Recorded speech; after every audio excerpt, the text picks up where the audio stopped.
Hey, I'm Bill O'Reilly, and this is the Talking Points Memo. Last night I was at the Fleetwood Mac concert in Madison Square Garden, New York City, and I learned something. I already knew that Fleetwood Mac was a terrific group, and it's just amazing to see Stevie Nicks, 71, Christine McVie, mid 70s, Mick Fleetwood, mid 70s, John McVie, mid 70s, perform for 2 hours and 10 minutes on stage. It's just amazing. Yeah, 70's the new 40, I guess. So they were great, and the crowd was sold out. So I got to see a lot of people, and it occurred to me that there's a change happening in America.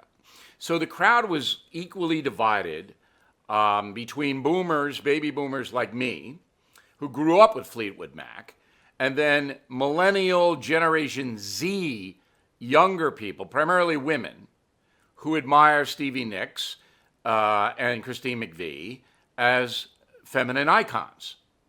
So the baby boomers are watching the show, and they're fairly calm because they're old. All right? And they had a couple before they came in. They're mellow, sitting there. And the millennials, generally speaking, but I didn't see one without, watch the show with this in their hand. It's like they're texting every song. And they were taking some pictures, but at the Garden, it's hard to take pictures because you're away and the stage is lit, but it's not a picture kind of thing. Maybe they were recording, but they all had this in their hand. Boomers, no.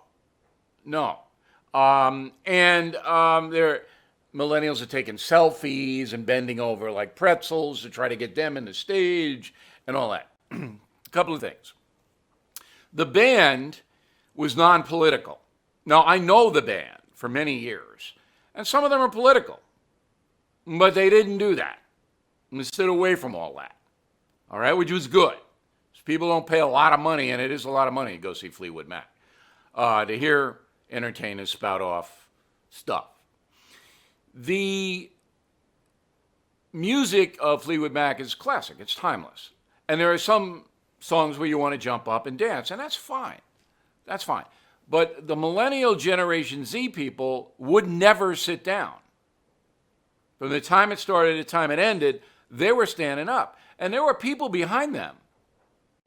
You know, some of these people were 75, 80, and they couldn't see. And the millennials didn't care. Not at all. Because I saw confrontations. I actually had one, but the Garden ushers liked me, all right, because I've been going there for many years. But this drunken guy stands right next to me in my party on the aisle.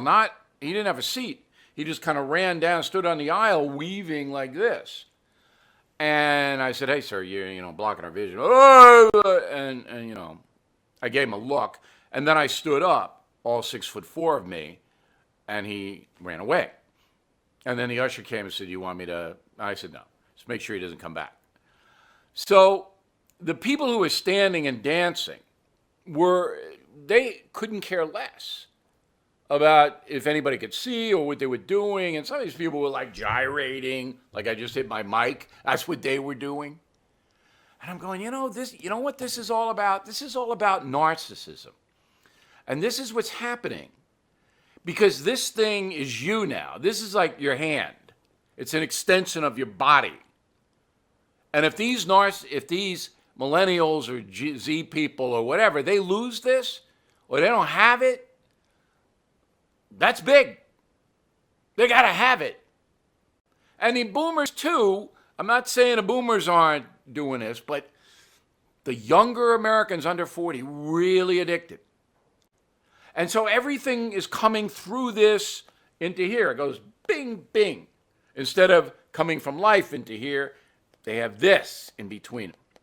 Now, what this does is it makes everything center around you because people are texting you, Instagramming you, Facebooking you, whatever you're doing.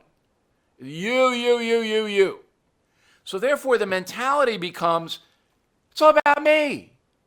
It's about me, the whole life experience, me. Narcissism. And this plays out into politics, into voting, into how the country is run. I'm telling you, this socialism thing, this is what happened. It's not Ocasio-Cortez or Bernie Sanders. It's that. Well, I want, give me mine. I want it. I'm entitled to it. It's a narcissistic point of view. The government is to provide me with education, medical care, housing, food, whatever. Give it to me. And if somebody has more than me, I'm taking it from them because I'm the center of the universe. I'm a narcissist. I learned that at the Fleetwood Mac concert.